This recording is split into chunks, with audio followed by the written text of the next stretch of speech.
Здравейте! Аз съм Калина. Аз съм Стоян. А ние Сме любов, пътуване и още нещо! И добре дошли в новото ни видео! За най-старата маслина на света. Останете да видите, не? Айде, почваме. Окей, ето че е време за нещо, което сме обещали много отдавна, а именно да посетим най-старата маслина на света. Сега сме тук до къщата, тръгваме. Остават ни 45 минути път. Елате да видите какво ни очаква.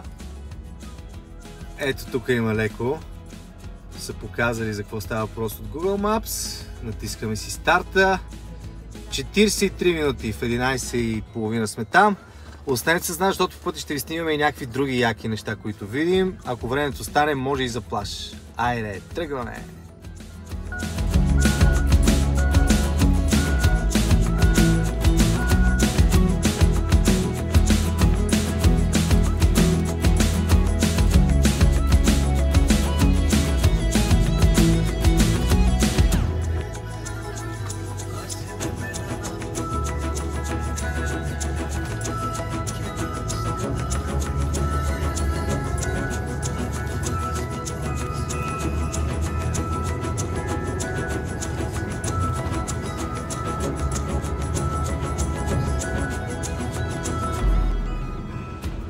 А преди малко, когато ви казах, че може да стане времето за плаж, сега е момента за нашата полезна информация за Крит.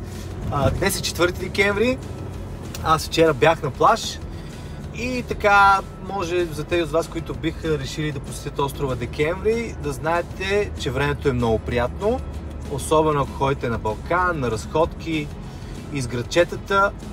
Ако имате възможност да отделите 10 дни или 2 седмици, може даже да ви се отвори време и за плаж.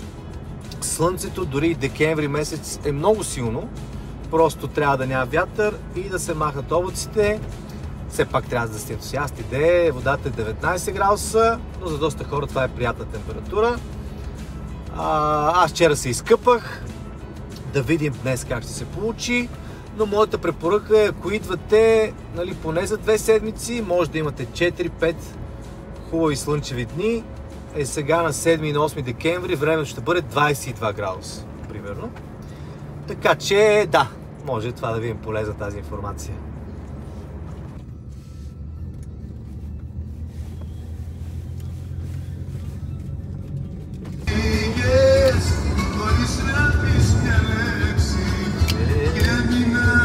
Дано не гледа инструктора ми! Оп!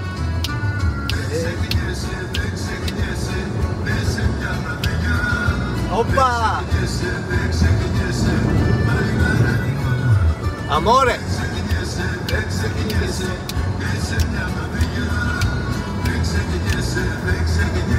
Айде!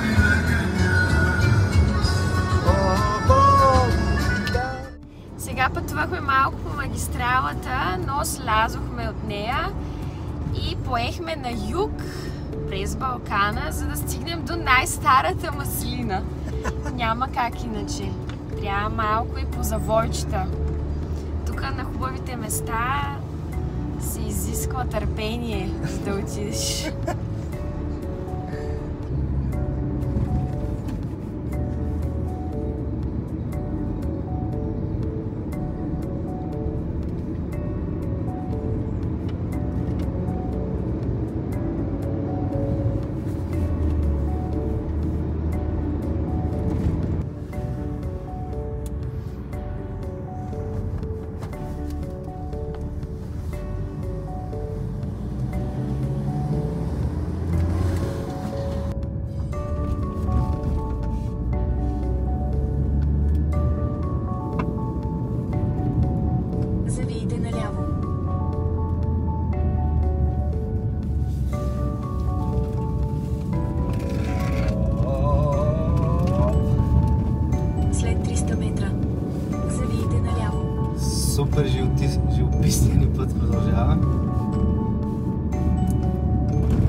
А сега е време за какво?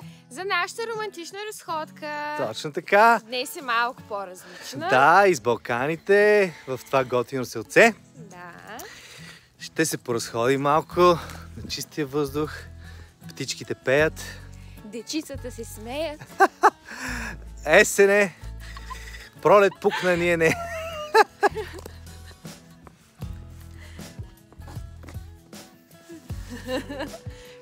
Пишете откъде е това, което казахме преди малко. Пролет пукна, ние не. Не! Птички пеят, дечицата се смеят. Пчеличките жужжат.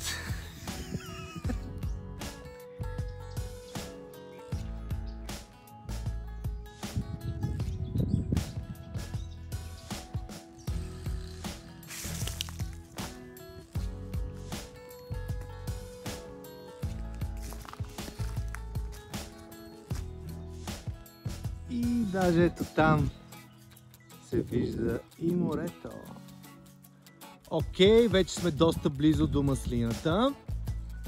Ето това е част от селцето, в което се намира тя. Ето там в далечината има една, но не е тя, не се вижда. Ето едната, ние отиваме натам и малко след това е най-старата маслина на света, хора. Отиваме да я видим.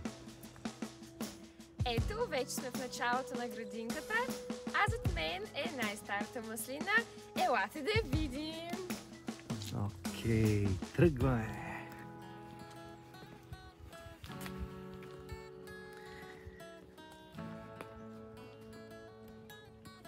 Вау! Моля, не се катерете по маслината. Така пише. Трудно.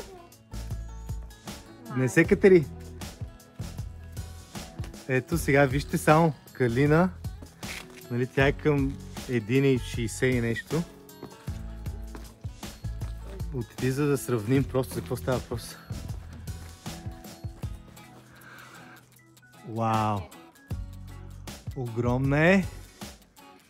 Сега ще се разходим около нея. Отвътре е напълно куха. Това, което съм чел аз, е, че е преживяла няколко пожара. И въпреки това е жива.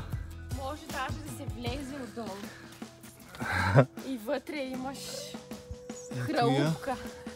Сега интересното е, че тя все още дава маслини. Ето ги. Все още ражда маслини. Това, което знаем, е, че е на над 3200 години. И освен, че е най-старата маслина на света, е и най-старият сорт маслина. Окей, понеже е наистина огромно отблизо, ще се опитам да ви направя една панорамна снимка. Да я обиколим. И сега, след малко, Калина ще ни прочете за какво става въпрос. Кажи сега, Мило. Чак да прочета, то е доста дълго. В общи ли? След малко може да дадеш тук хората, които разбират английски, но пише, че годините са между 3000 и 5000. Оха! Така че може и по-възрастна да е от 3200. Да, аз това, което съм чел, понеже сърцевината я няма, затова не могат с точност да определят. Да, пише между 3000 и 5000. Вау! Тук сме при нещо толкова древно от хилядолетията, хора. Усещането е наистина магнетично.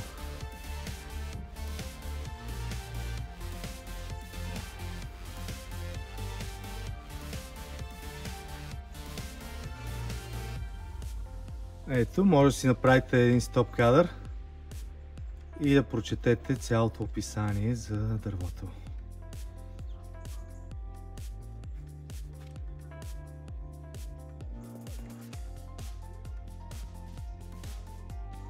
А вдясно от дървото се намира и музей, посветен на маслиновото дърво. Така, ето в тези огромни делви са ги събирали на времето.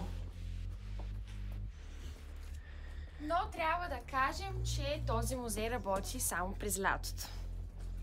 Да, затворен е в момента, но когато идвате лятото, да знаете, че можете да го посетите. Ето още делви. Можем да погледнем отвън.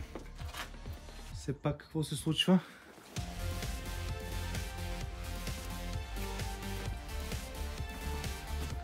Стар маслинов плед. Това е, разбира се, за правене на зехтин, ако не знаете. А също така наблизо има и фабрика за зехтин, която не знаем дали работи. Може да отидем да видим. Ще погледнем. Може би не. Все пак няма много туристи през зимата. Чакай, и може би някакъв ще... пръст се вижда. А както виждате, както ви казах, все още има туристи на Крит. Вече 2-3 коли дойдоха да видят маслината. А в близост има още една, също доста древна. Ето това е едното, а това е другото, реално най-старото дръвче. А сега Карина иска да ви каже нещо. Ами да, наблизо има фабрика за зехтин. Може да отидем да видим дали работи. Предполагам, че не работи, защото е зима и няма много туристи. И са преценили, че няма нужда да работи. И също така винарни. Да, за през лятото да знаете. Добре, освен новата фабрика за зехтин, която не работи, работи само през лятото, има и стара, автентична, която е била на времето и е запазена като артефакт, да можем да видим какво се е случило. Ето тук са се слагали маслините, това започва да се върти, от ето тук. Тръгват камъните и започват да правят зехтин. Ето останали са стени, делои. Ето тук се е събирал зехтина. После втората фаза на изтискване. Потича и идва ето тук, за да се направи зеленото злато на земята. Критският зехтин. Ето още части от фабриката. Тук през лятото предполагаме, че може да си дегустирате маслинки, зехтинче. И розички. Има розички. Приятната асма.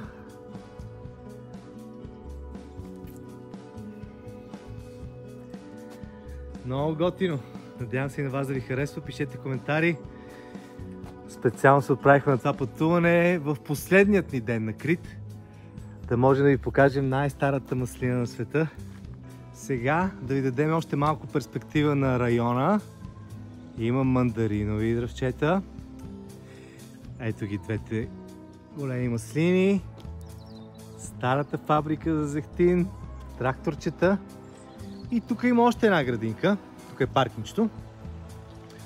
Още една градинка. Тарам! Авокадота. О, да. Още мандаринки.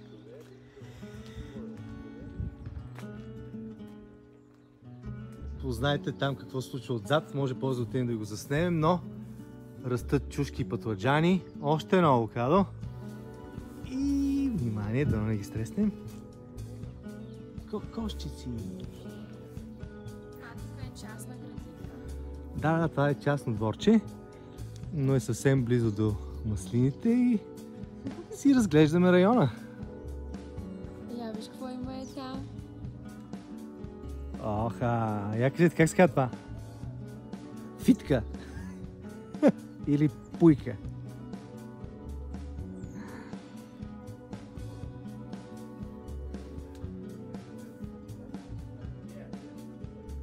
Така, внимание, напомняме 4 декември, пресни чушчици, пътладжанчета, доматче, въобще свежи зеленчуци от градината, може да си откъснете, ако сте на Крит на 4 декември. Малко се преместих наляво да ви покажа по-отблизо пътладжаните. За съжаление не можем да слезем долу, съвсем отблизо да ги снимаме. Но все пак, а там това зеленото са домати. Които може би ще озреят скоро време. Да, а това ми приличат на люти чушки, а онези там в далечината май са сладки. Като камби. И тук зелените, да. Но Пиперки. пътладжанчетата са много сладички. Много ми харесаха. Ние казваме чао-чао на маслинките. Останете с нас, защото предстоят нашите следващи приключения. Да видим какво ни предстои за деня. Така. Изненада! Тръгнахме си вече с колата от градчето и сега малко ще ви го снимам. Вижте каква красива къща.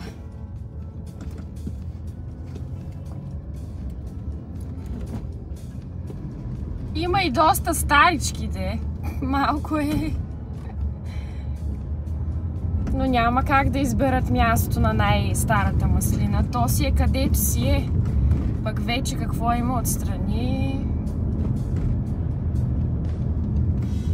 Но общо взето това беше. Излизаме. И се запътваме към изненадата. Вижте как берат маслини. Постилат ето тези неща. Имат си някакъв уред и ги берат. Калиме!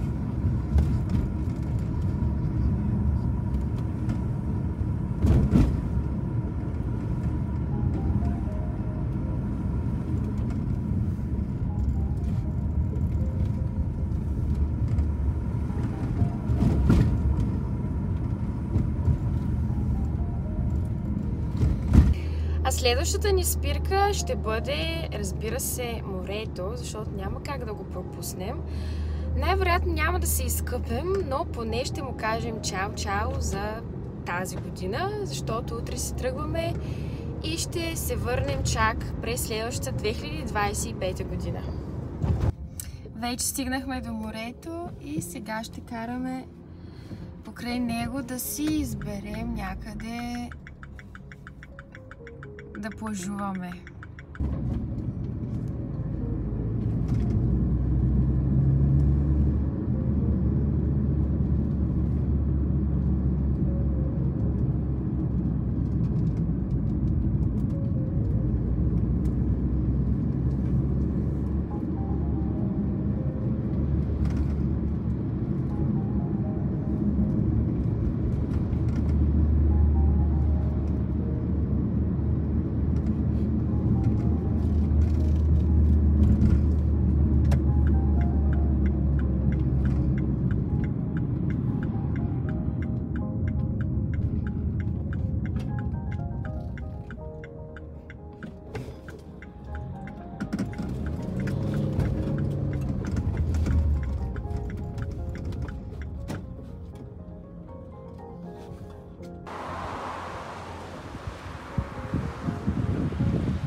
Вижте само от кученце следички.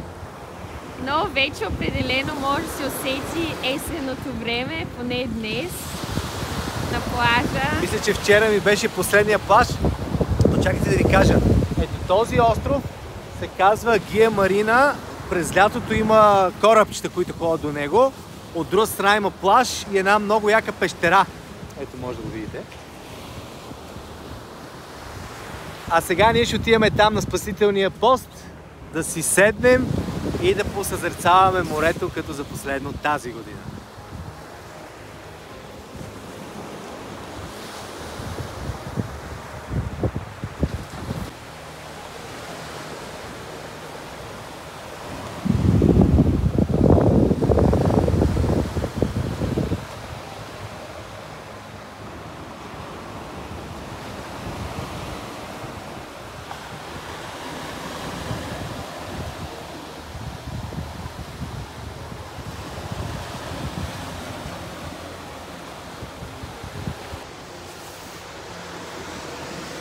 Ето ни високо, високо, високо. Отново. Само, че този път не сме на камък, ами сме на спасителния пост. Спасители на плажа. Спасители на плажа, ама не по-бански. Да. Последните двама спасители на плажа Ще се сбогуваме, ще казваме чао-чао на моренцето. Ще му благодарим за всички прекрасни изживявания. И до нови срещи! Надяваме се и за вас да ви е било интересно и приятно. И да, до нови скорошни забавления с пожелание да се върнем скоро, да се пуфнем, да се изкъпем, в Медитеранието.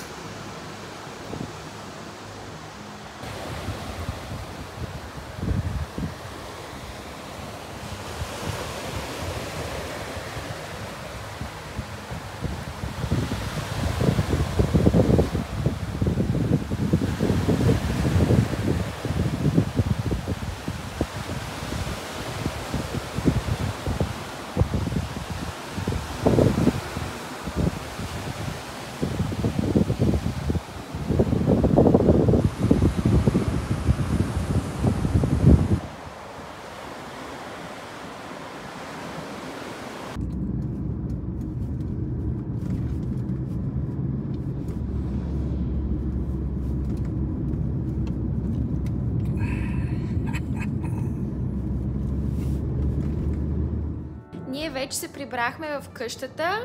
Сега малко ще си починем и сме ви замислили нещо много интересно, така че останете с нас. Окей, приятели! За днес сме решили да си запалим камината. Това е една екстра, която къщата предлага. А сега да ви обясня как паля камината. Правя си една основа с нещо като от кашонче и след това се строи като къщичка с подпалки. Подпалките са най-тънките възможни дръвчета, които имате. След подпалките обаче, отново като къщичка, трябва да продължите да слагате по-тънки дръвца, които тези подпалки да могат да захванат. Ето сега строим това нещо.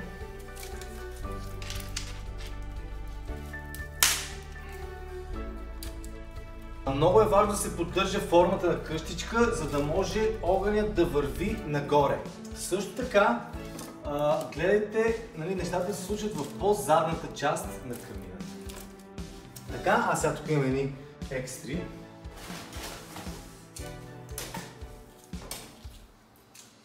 Няколко дървени лъчички, които също ще прибавя. Те горят много яко. Така. И сега, освен кашончето, което си е там за основа, се пали с хартия. Вземам сега хубавата хартийка. Разбира се, си я паля с палката. И с нея почвам да паля кашончето.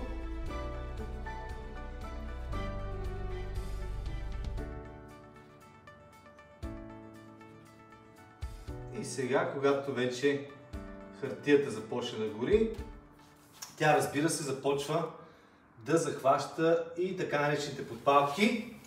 Това е начина. Освен всичко останало, ние тук имаме и една екстра, която е много ефектна. И затова искам да ви я покажа. Гледайте внимателно. Така ли ще стане, ама само за шоуто. Опа! Тук са заредили някакъв вид спирте. И така, огнената ягия започва. Благодаря ви, това е.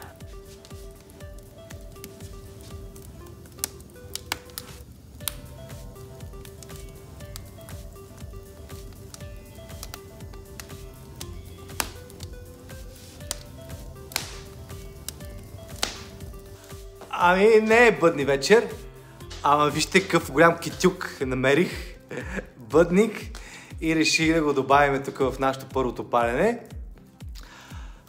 Въпреки че е топличко, все пак имаме тази камина и сега ще си ходим по тениски в огромния ни хол. Да, и тук Калина ми казва да доизясня някои работи. Навън е топличко, времето е доста приятно, както видяхте, като бяхме. Обаче тук в Гърция така ги строят къщите, на Крит особено, че лятото да са хладни, това са дебели стени и вътре е леко по-хладно. И долу няма климатици, горе си имаме климатик в стаите. И тази камина са оставили хората. И пък аз знам как се палят камини, затова реших да я пална. А сега, когато вече огъня не е толкова силен, остана само въглени и жарава, е време за едни печени картофи на жар. Една рецепта от нашето детство, край лагерния огън. Ако не сте опитвали картофи на жар, опитайте. Това са най-вкусните картофи, хвърляте ги директно в жарта, пекат се известно време и след това си хапвате, намажете ги с масълце и родийка. Само любов. И така, скъпи приятели, това беше всичко от нас за днес. Надяваме се да ви е харесало, да сте се забавлявали. Също така да ви е било полезно. Да, опитваме се да ви стопли малко с тази гледка. Но преди да ви кажем довиждане, не забравяйте да харесате това видео, да го коментирате, да го споделите. Абонирайте се, удрите камбанката и не забравяйте! Само любов!